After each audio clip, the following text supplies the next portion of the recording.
Bystrzyca Kłodzka, królewskie miasto znane z Muzeum Filumenistycznego. Leży nad Nysą Kłodzką.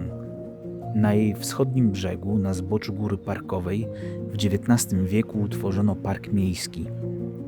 Wytyczono promenadę, a później inne ścieżki. W parku znalazło się również miejsce na odkryty basen i kilka miejsc widokowych. Jest także okazała kaplica świętego Floriana z XVIII wieku.